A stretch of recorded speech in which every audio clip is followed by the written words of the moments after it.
players, the personalities who come from around the world to play professional soccer in the United States.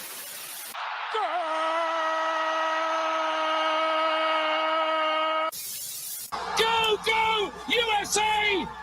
Oh, it's incredible! In a world where some call it football, football, or soccer, they dare to call it foosball. One thinks New York is blue, the other thinks New York is red. Soccer in America from a German perspective. Let them put some sauerkraut on your hot dog and join them for the Schnitzel Boys USA Hour. Hello, everyone. This is our holiday special a little earlier than usual. That's right. I apologize for live fans. If you missed us, we're at a different odd hour this time because it is travel season and Bjorn and I are traveling. I am actively traveling. You're very actively traveling. I'm at the Atlanta Hartfeld Jackson Airport, I think is what it's called. Hartfeld? Which is one of them. Is Hartfield. Is it a Hartfeld airport? I don't like those. Hartfeld. I don't like those phony airports. Well, I will tell you, So I've been to airports today, LAX and Atlanta, two of the biggest airports in the country. Atlanta definitely, LAX up there somewhere. But LAX is always a nightmare. I always hate it. And driving to LAX at 6 in.the morning, the traffic jam backed up to the highway. There's always a traffic jam you can't get into that dang airport. But my cab driver, who's so wise, was like, "Don't worry, we're gonna skip. I'm gonna drop you off at arrivals. You just have to go take an elevator up a couple flights of stairs, and there you go." And we were able to skip the traffic that way, so good for him. And then I am on a Clear free trial membership. Do you know what Clear is? Oh, because you had to skip the line? Oh, you wanted to, or you had to? Well, I got to. I got an offer for free trials. I'm about to fly this holiday season. Try it. Oh, you just disconnected. You disconnected something. Walk you in front of the entire line, and then off you go. Yo, you disconnected your mic, Stefan. I think you disconnected your thing. I can't. Yeah. Can you hear me? Can I hear you? I can hear. You're in that faint mode again from earlier. I can't hear you. You went mute all of a sudden. Yeah, you disconnected something. Test. We thought this might happen, dear listeners, today. That he's on the airport. He's on the airport Wi-Fi. No, I can only hear you very faintly. Let me do a little Yeah, he's on the airport Wi-Fi. This is problematic, perhaps. Oh, something just happened. How about now? Yeah, very good. Very good. You're back. I did the old turn off and turn it off and turn it on. Yeah, it's somehow like disconnected. It was like you hit something. But I explained to the listeners that airport Wi-Fi might screw us up. But nobody tunes into the Schnitzel Boys for our superior tech. No, not at all. Yeah, we could probably cut straight to soccer. I dilly-dally too much. We're just going to say that every year I fly, they always stop me at TSA because I always bring marzipan. Marzipan. It looks like explosives. Little bombs from the 30s. Oh no. Oh yeah, that would do it. Imagine doing an X-ray. Imagine doing an X-ray and this just shows up. It's the black outline of this. Marzipan. It looks People like an are old school bomb. Oh, the marzipan trick again. The old marzipan trick. Anywho, how you doing, Bjorn? So they stop you. So now you did the Clear. You're gonna try the Clear. But the lines at pre-check and Clear, and it was a cinch. I love it. Amazing. But when the trial's over, we'll see if I'll extend it. I don't know if it's worth. If you have TSA pre-check, that's good enough for me. I just love the fact that they don't have to take my belt off. That's huge for me. My shoes and belt stay on, and my electronics stay in my bag. That's worth it right there. All right. But you're flying tomorrow? You're doing travel day tomorrow? Yeah, I'm going tomorrow. Yeah. Germany, I'm going to go from JFK because you can't fly international from LaGuardia. We have this, we have 3 airports here in the greater New York area, Newark and JFK. which are nightmares. And then there's LaGuardia, which since the renovation has become a small town airport dream. It's just it's incredible, but can't go international, so that's not an option. So JFK it is for me. Coming out of LA, I love Burbank, but Burbank's a domestic airport. But they have great flights to New York and I think DC as well. So when I go to Europe, I love taking Burbank from here and then straight to JFK. So I'm already in the terminal. It's not that big of a deal. And then from there, transfer the international flight. Yeah, and that's an advantage of being somewhere else because you can take it's easier to fly into JFK than to commute into JFK, pretty much. I'm sure that's true, yeah. Mm-hmm. Anywho, anyway, yeah, the holiday travel is upon us. I'm actually going to be back on Friday before the holiday. So this is just going to be a quick. Yeah, it's my dad has a big birthday and I didn't want to miss it. And so I'm doing this like jet setting weird thing. Do you trick jet lag? Like, is it so fast they don't get it? You just no, I have to. You have to for a short trip like that. I have to pre-manage it. I'm going to stay up really late tonight. And make sure I'm really tired when I get there. And then I think the trick is to just immediately switch into destination time. So if I can pass out immediately upon getting on the plane tomorrow, then that'll be good. And I did, we'll see. Hopefully that'll work. Can you sleep on planes? I can't sleep on planes. I cannot very well. Tomorrow I used my miles to get a business class upgrade, so I'm hoping that will help with that because that was in economy I do not sleep very well at all. I did that last time too, and I was able to get some sleep finally because I had a lie flat seat. That you can sleep on. It's about the space. But just now, I do Spirit Air, everyone's favorite airline, but I buy the big seats, which are their spaceships, but they don't recline. So I'm seated up straight the entire time, and I can't sleep in that. I can't sleep like that. But anywho, Germany, and luxury problems. Game. We decided to merge this into one quick episode because the holidays, we're keeping it quick. And you're at the airport. This is our last episode of the year, right? Maybe we'll do one before New Year's, maybe. Because we're back on Friday and I'm around next week. Maybe we'll do one next week, maybe. Perhaps a little special. Perhaps. But if not, this is our holiday special. Maybe we'll have a New Year's special next year. We'll talk about our wish list for the new year and stuff. But we had some big news this week. We had a few. Well, are you talking? You're speaking of the U.S. Open Cup? Sure. I was going to say we got big news in Germany, and we got big news in the U.S. I would say the news in the U.S. is bigger. So, well, okay. Just you tell you talk about it, and I perhaps have a contrarian opinion. I don't know. We'll see. Yeah, I don't know. What do you? So to catch everybody up, I'm sure we all heard it. Don Garber, and he does this. I've talked about this before. Don Garber announced that next year all MLS senior teams will not be participating in the U.S. Open Cup. Yeah, which was a big shock to the fan community, and it was a huge shock to U.S. soccer because apparently they were unaware that this was happening. Even though they've, when Don Garber drops hints, we talked during the Leo Messi episode. Don Garber, a few months before the announcement, Don Garber spoke candidly in an interview. It's like, we're probably going to have to bend some rules, try to get Messi here, and blah, blah, blah, blah. And my conspiracy theory was they signed him that morning. And you challenged me and said, no, it's news to everybody, which could very well be the case. But seemingly that was the case. That he didn't really put pen to paper until that moment. David Beckham had that story where his wife woke him up at the whatever. But anyway. But Don Garber is the kind of dude that only speaks when he knows what he's allowed to say. So, over the summer or around that same time, he spoke at a U.S. soccer conference meeting, whatever those things are. He's like, the U.S. Open Cup does not represent what we want soccer fans to watch, or something like that, which was a little shocking at the time. To me now, well, it was not. I mean, it was not shocking in its content, it was just surprising that he said it out loud. Yeah.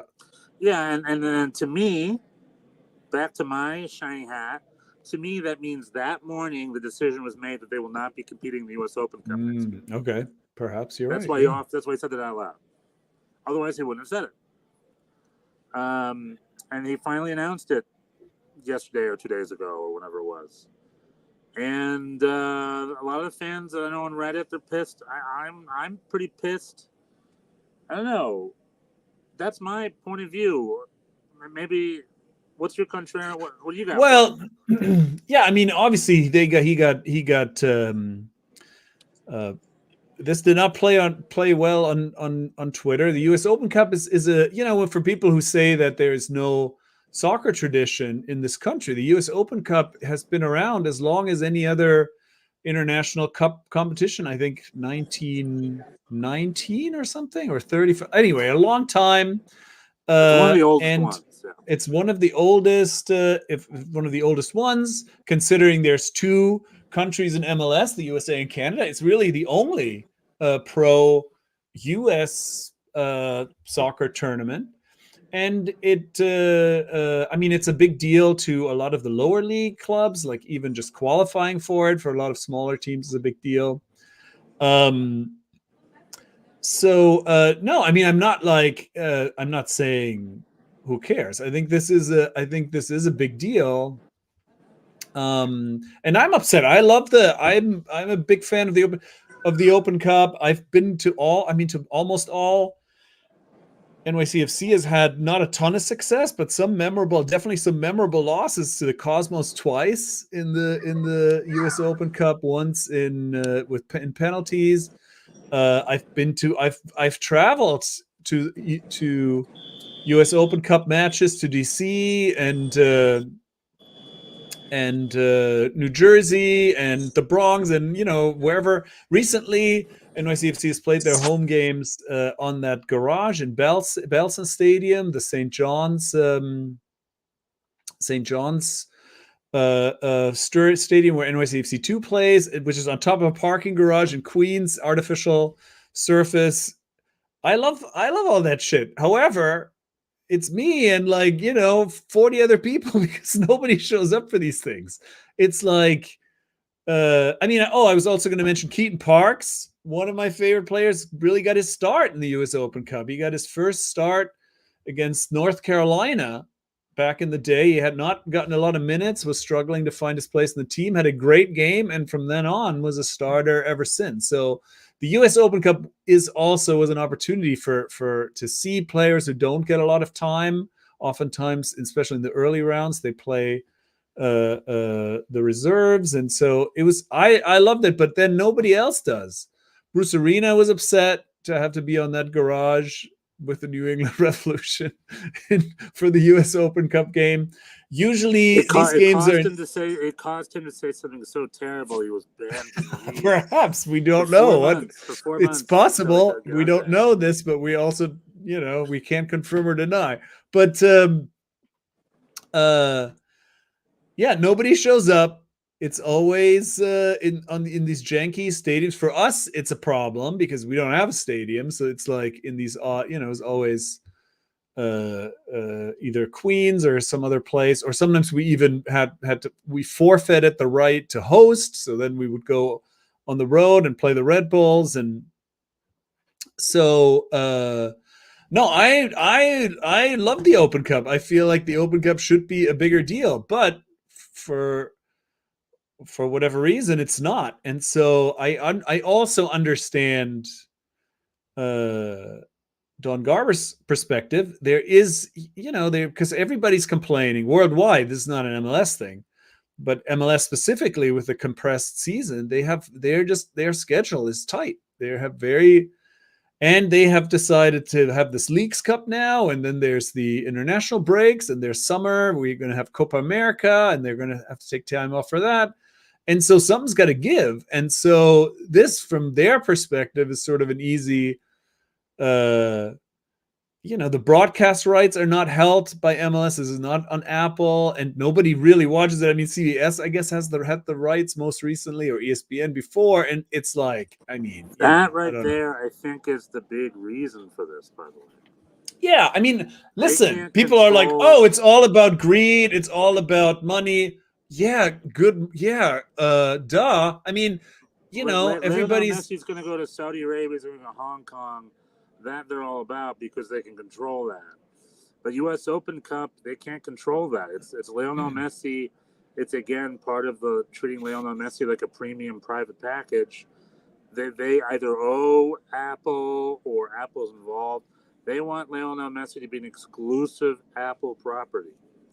So if he competes in the U.S. Open Cup and he's on YouTube, which he was this past season, Galazzo did pick up the things, but Galazzo's a free channel on the Pluto app. You know what I mean? And they're like, you know what? We got Leo Messi too. And to me, I think it really boils down to that first and foremost. I think that's it. Okay. I mean, maybe. I don't think, is that such a big deal to them if Messi's on YouTube? I don't know. Maybe. I think it's probably about the calendar, the calendar being a problem. I'm sure that has something to do with it. The exclusivity is definitely plays a part. I think, also they are pushing the Leagues Cup. Obviously, that's sort of their thing. And so, yeah, I mean, it's definitely a financially driven The only decision. reason it's a problem on the calendar is because Lionel Messi goes to Hong Kong and Saudi Arabia. Then they have the Leagues Cup. Well, no, it's because the season is so abbreviated. If they played year round, but if we're starting, the U.S. Open Cup winner February, plays 5 games at most. Most MLS clubs play 1 or 2. Maybe it's fine. It's not the game congestion isn't really an excuse to me. Now, with that being said, Bob Foose came out, who's the president of the MLS Players Association, and in addition to Garber and the owners, he speaks for the owners. I think the owners sort of had, because they just don't, I think it operates, maybe it breaks even at best. It likely operates at a loss for the owners. And the MLS Players Association president, Bob Foose, came out and said that the players never looked forward to the U.S. Open Cup games that was here playing them, to paraphrase them. So, there is that side of it. Yeah, I mean, it was always the B teams in janky locations, and then eventually all the all the lower league teams would be eliminated, and then it would be like MLS teams among themselves, and then it would be a game of like, well, how good a team does anyone run out? Like, do they want to?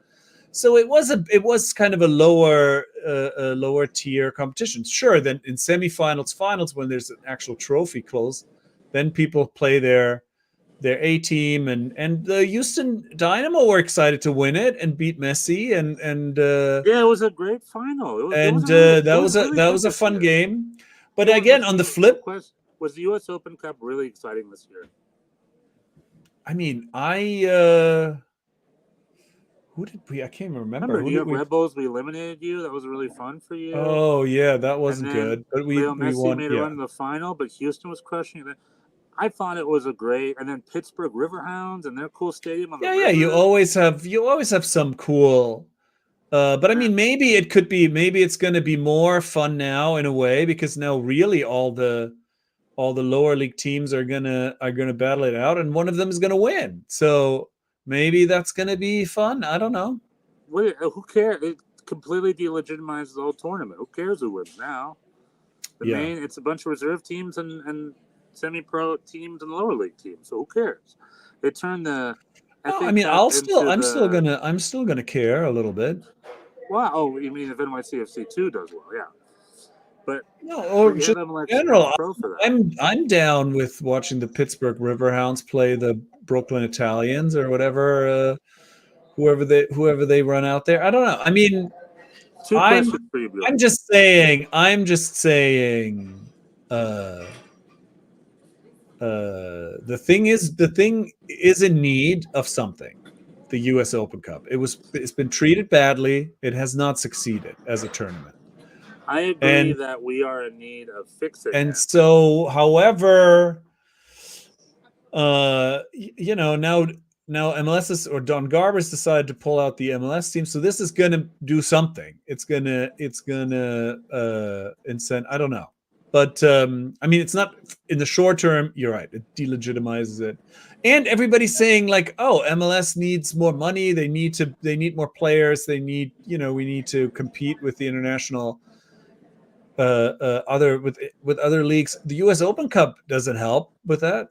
So, it's a spot in the CONCACAF Champions League, a cup. So well, I they're guess going to give going that. to USL clubs now. I guess we're going to They're see going North to. Carolina. Oh, is that still going to be the case? The USL team is going to go to. No, they're just going to give that. They're just going to give that spot to somebody else. North Carolina City FC is going to go to Mexico City and play Club America so. now. I don't think so. I'm going to say that's not going to happen. Maybe I would actually kind of like to see that. And the Canadian clubs pulling out of the Canadian Cup. Are they still playing the Canadian Cup? Was that announced? Oh, I'm sure they do because the Canadian. That's. But then that's an unfair advantage because the Canadian teams have more games there. Yep. Well, it's never fair. There's always some teams play more than others. I mean, if you're in the Campeones Cup, you have another game. If you're in CONCACAF Champions League, you have to play more games. It's no.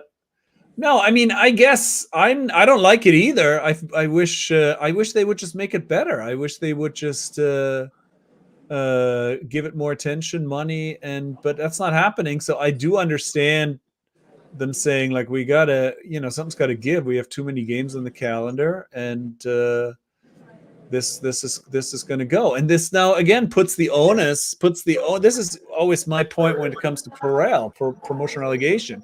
The onus is not on MLS. The onus is on the lower league teams to make it compelling. To be like, hey, this is a cool thing, and you need to be a part of it. Yeah, I mean, the spirit of the U.S. Open Cup.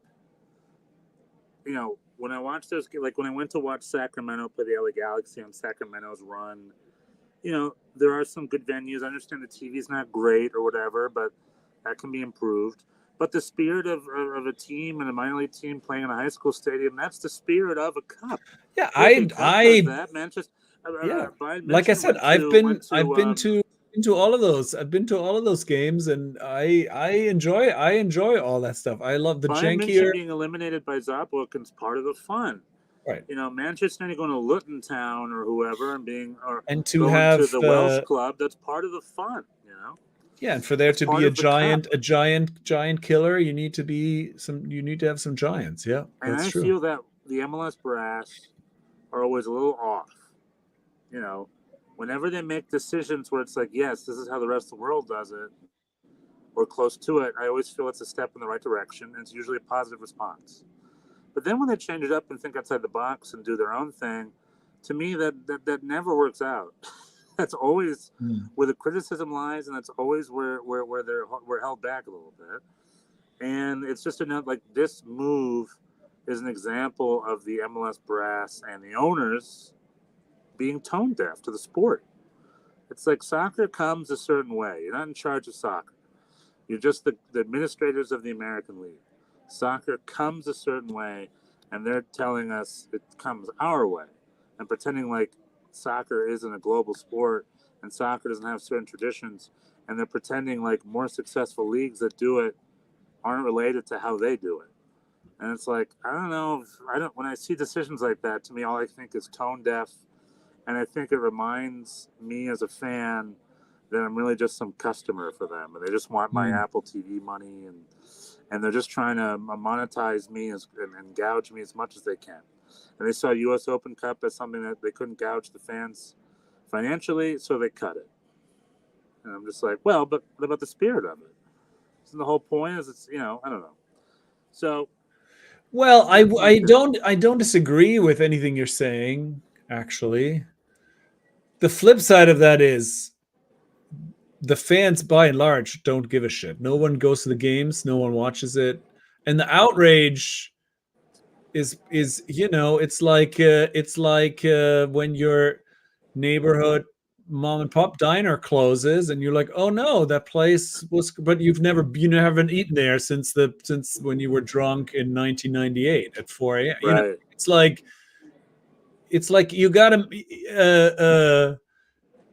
you gotta, and I think it's also on U.S. soccer to a large extent. They could have put more muscle behind this, and they just kind of shrugged their shoulders and didn't do anything. So it's like, it's like your the old diner that everybody thinks should exist because it's been there for a long time, but nobody goes, and then eventually closes, and then people are like, "Oh my God, what happened?" And it's like, well, Right. you didn't help it either. People, the fad is over. Yeah, it is what it is. There are some interesting legal. That's not the right word. There's an interesting dynamic here between FIFA and U.S. Soccer and MLS here, because MLS just made an announcement that U.S. Soccer is the federation and they dictate the divisions in the soccer pyramid via FIFA. So, Okay. I don't know if that's. I doubt that's going to be a real thing, but it is something to think of. And Wait, again, what does that? What does that? What does that people, mean? They're gonna. U.S. soccer. Like I said, I don't know, because legal is the wrong word. Because it's United States is America. It's a free private businesses are allowed to do what they want, and MLS is a private business. Technically, FIFA runs the sport. Technically, U.S. Soccer is the federation, a subset of CONCACAF, subset of FIFA that dictates soccer rules and soccer governings. And MLS just pulled one over on U.S. Soccer. So, that some sort of bylaws have been broken. But MLS clearly, are they enforceable? Do they care? No, probably not. Because not having promotion relegation is a bylaw they break every year. No, there's no enforcement there. So, so that's just something to be said. It's a thing.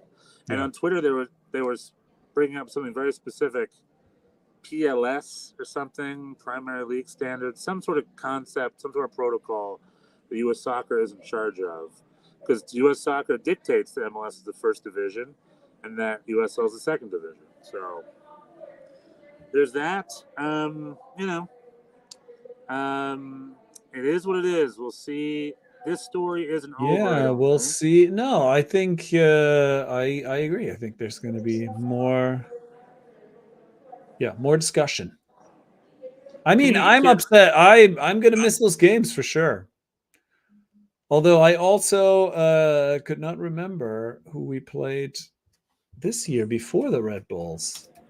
Hold on. Well, in Germany, for instance, and probably in England, from what I understand, cup games are more popular. They're harder to get tickets to because they're all elimination games. So is that true? Okay. I don't know, is that true? Is that a thing? They sell well. I don't know. It's always a big time. When Bayern München went to Saarbrücken, it was a big time. I watched a German movie about soccer, where a kid had to go to a bunch of soccer games, and him missing a cup game. The guy, his grandfather bought the ticket, specifically said, "But this is a cup game. You can't miss the cup games." He was pretty much insinuating that getting tickets to cup games is more difficult than getting tickets to league games. So I'm just like, oh, interesting. I never heard that before. But interesting. Yeah, I don't know. That's definitely not the case here. Those U.S. Open Cup games were not hard to. So this year we got to skip. We got to skip the round. And we entered because we were one of the better teams. So we got to enter in the round of 32, and we lost at Cincinnati 1-0. And that was it. We did not play the Red Bulls. That was last year. Last year, the Red Bulls. I think the Red Bulls eliminated us twice in a row, last year and the year before. But I think in each of those years, we had last year we played the New England Revolution in the first round and won, and then got. This year we went straight to Cincinnati and lost. Yeah. We beat DC United this year, I think. We went down and beat DC United, right? Or we lose DC United? I think we're proving that point. Yeah, exactly. I mean, we don't know. Anywho, I mean, it's a thing. It's like I am upset in theory, but then am I going to miss it? Really, I don't know. We'll see. They also announced some rule changes for next year. There's going to be in-stadium VAR announcements, which will be interesting, like from the Women's World Cup. Right. I think I'm all about that. I'm curious. Thumbs up on that, I think. But it's also it's worth mentioning too that we sort of expected some kind of big money announcement potentially of like oh, we're going to spend this, and that did not happen. So No. you No, know, they it's announced no more, DP, it's and more, it's this like this quantum leap that we're all expecting, sort of in anticipation of the World Cup, is not imminent, and it may not be. You know, like this league has been founded and has survived for a long time, longer than any other league in the history of this country. You gotta give them props for that. except for the U.S. Open Cup. That's the one. Except for the, well, but it's not a, that's just a True, it's a competition, cup, not not a a league. not a league. Yeah. And also worth noting that back in the NASL days, they also completely ignored the U.S. Open Cup. Mm-hmm. Franz Beckenbauer did not. Pelé and Franz Beckenbauer didn't participate. Yeah. Fly to a high school. Yeah. So this is not on. This is has some precedent. Right. What I was going to say is that yeah, it's the incremental growth that they've been pursuing, and they're not going to just kind of go nuts, even though that Messi is here. And you'd also, you know, this is the thing. It's like there's always this assumption like, oh, all these events are going to really help MLS. Maybe, maybe not. You know, the Club World Cup is also going to, when the big Club World Cup is here, that's going to promote the big teams. That's going to promote the Bayerns and the Real Madrids and the Barcelonas of the world. And they're going to play against Pittsburgh Riverhounds because they got to buy into the U.S. Open Cup. Right, exactly, and they're going to, you know, and they're going to beat them 27-0. And so then, is that going to help? Is that going to help MLS or U.S. soccer in general? We'll see. We don't know. I mean, there is. I think they have reasons. They have reason to be cautious. I mean, I don't know. I mean, I guess I don't want to sound like I'm a Don Garber apologist, but I understand where he's coming from, I guess. Yeah, it is what it is. It is what it is. MLS is a private entity. It's a business with customers. However, in Germany, things are a little bit different. They don't like big change like that. Yeah, let's hear it. Yeah, nice segue. Nice transition. Thank you, the segue master. The airport Wi-Fi is going strong. Yeah, can you hear the announcements, by the way? Yeah, I can hear it, but it's fine. It's fine announcements, but it's okay.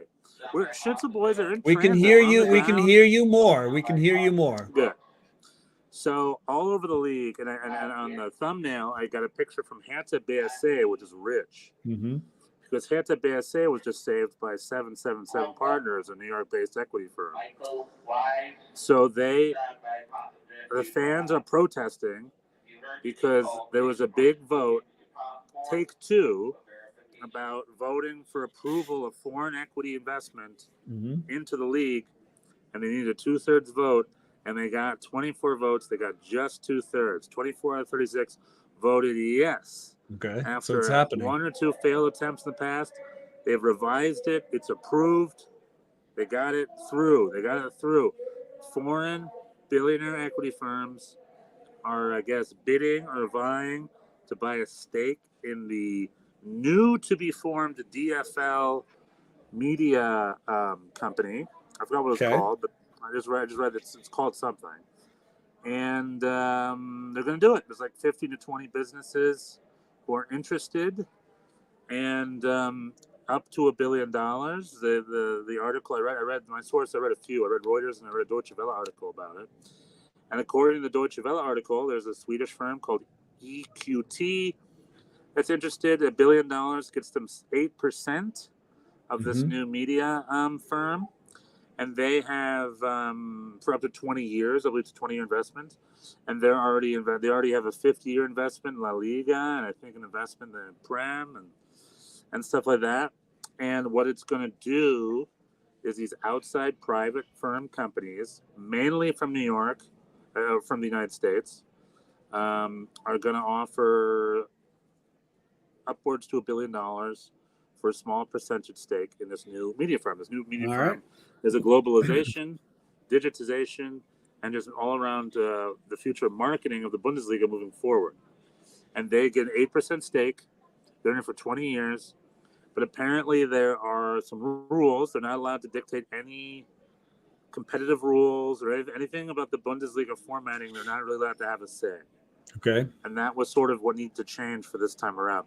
Because the point of an equity firm investment is they get to burn and slash and change. It's a long haul thing for them to essentially efficientize. Mm-hmm. Like, you've ever seen the movie Office Space? Yeah. The two Bobs. If you haven't seen it at home, watch Office Space. They send a couple Bobs in there. These are efficiency experts to slash some prices, cut some corners, increase some margins, and then make it a profitable entity that they can sell for a profit later. That's sort of the idea, give or take. And in this article I read, they asked why all of a sudden this investment in sports. And what we're seeing is a huge surge in concerts and theater and movies and live events and sports as well. Ticket prices are through the roof. People are paying it. The demand is crazy, probably because of COVID. And they're just seeing this huge boom in buying tickets to live events. And, the Bundesliga is part of that.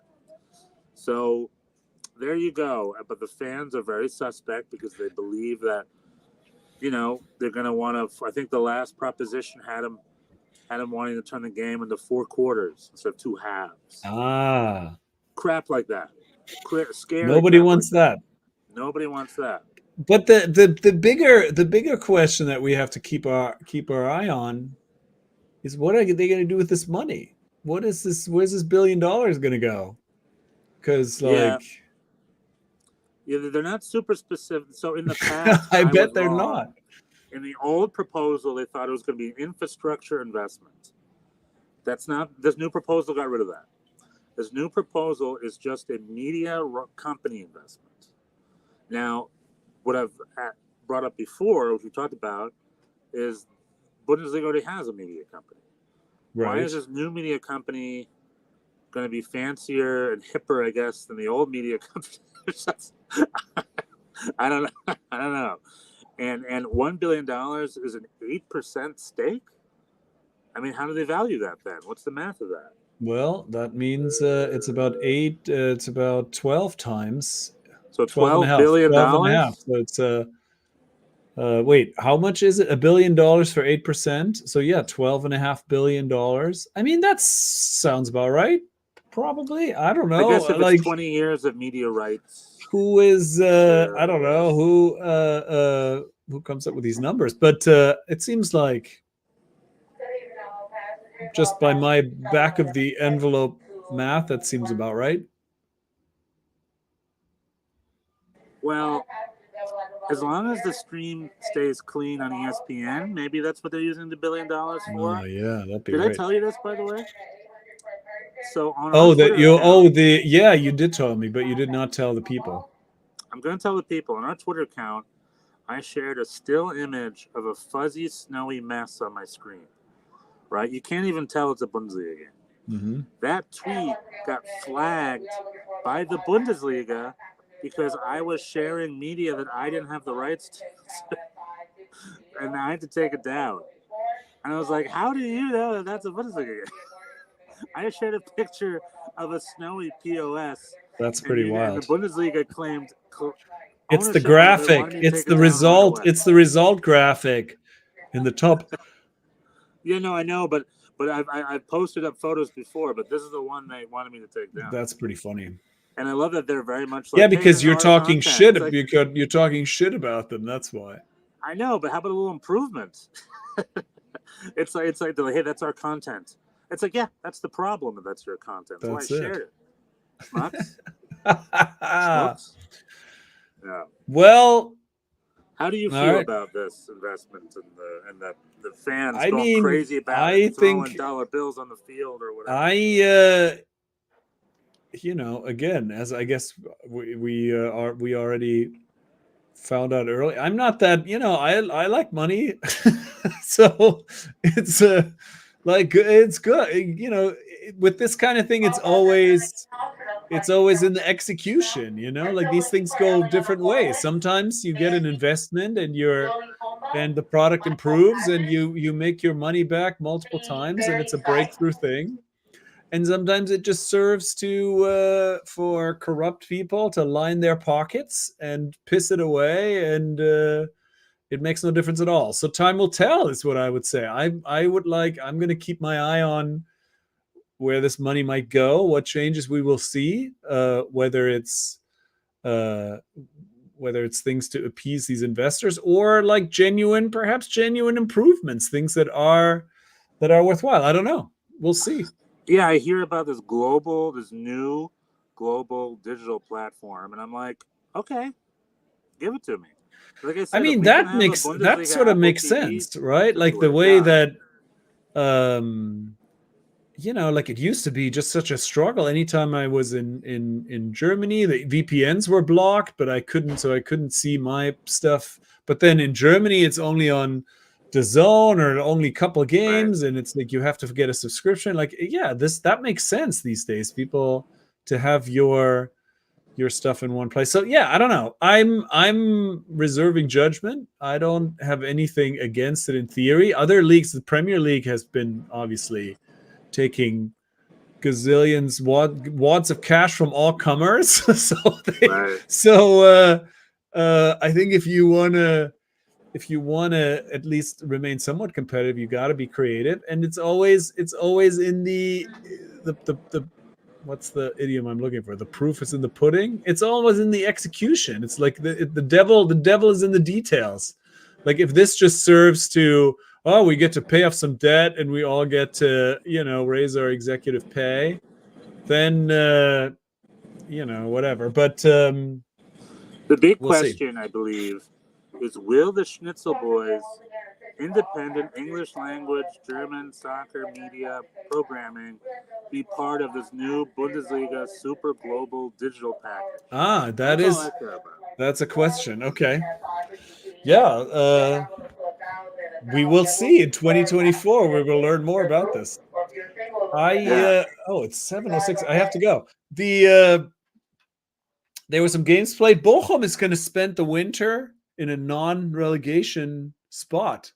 Beat Union Berlin. Bayern beat Stuttgart pretty convincingly too, I gotta say. And Dortmund dropped some points. The Leipzig game was fun. That one I saw. Leverkusen got 3. Bayern Leverkusen, got 3. yeah. I know, Union Berlin. So Union Berlin lost to Real Madrid 2-3. So that means we would beat Real Madrid by 2 goals. VfL Bochum. That's that's science, right? That's how that works. Transitive. So we would win. We're now a Champions League team by math. By country mile. Speaking of that, the draws are out. We got Bayern versus Lazio. We got Dortmund versus PSV, the American clash. Mm-hmm. Both teams might have Americans. And Leipzig against Real Madrid. We'll see if Gio Reyna is still in Dortmund colors in the spring. That's something to keep an eye on during the winter. Lots of your boy Omir Fernandez went to Colorado. Poor guy. Oh, did he? I didn't even see it. Yeah. Hey, it was Chris Armas. We'll never hear from him again. I wanted old school. I wanted him to be a free agent. I wanted him to fly to Europe. You wanted him to go to Belgium. You wanted him to knock on the door, do the 4 a.m. tryout on the cow patch in Helsinki. Do you know the story of Jay Demerit, Bjorn? I do not. Jay Demerit was an American dude. His name is Demerit. Demerit. He was a Demerit. He had a Demerit. 3 demerits, a full disabulation. But Jay Demerit flew to Europe on his own dime. In England, he was hosted by like a den mother, crashed on a couch, played non-league, pub league football, and worked his way up. And he literally did that. He filmed himself. He knocked on doors of scouts. He worked his way up all the way to the Prem. He played for Watford in the English Premier League. He was part of the 2010 World Cup U.S. team. Was coached by Bob Bradley. He's like one of the most underrated success stories in U.S. soccer. This is not a thing anymore. This doesn't happen. Bring it back. That's what I say. Not it. But yeah, we have MLS to-dos, Bundesliga to-dos, soccer to-dos, and the season. Do you have any major last thoughts, Bjorn? I don't really. I'm excited to see Leverkusen play Bochum live Wednesday night. I expect nothing in terms of result, but it's going to be fun. Yeah, it's amazing. It's going to be a live game. We're going to talk all. Like I said, we'll try to get maybe together next week. I'd love to talk all about it. Yeah, I'll try and get some. Maybe I'll get some video or something. Maybe you'll run into my cousin there. We'll see. He'll probably be there. Perhaps. Great. Well, right. Safe travels to you. Thank you. You as well tomorrow. Thank you. Hopefully you get some sleep on that snazzy little business class you're in. I'll try. All right, everybody. This has been Schnitzel Boys merch. Great holiday gifts. Yeah. A mug for your mother-in-law. A mug for your mother-in-law. A sweatshirt for your cousin. 100%. Like, subscribe, tell your friends. Tschüss. Bis nächste Mal. Macht's gut. Tschüss.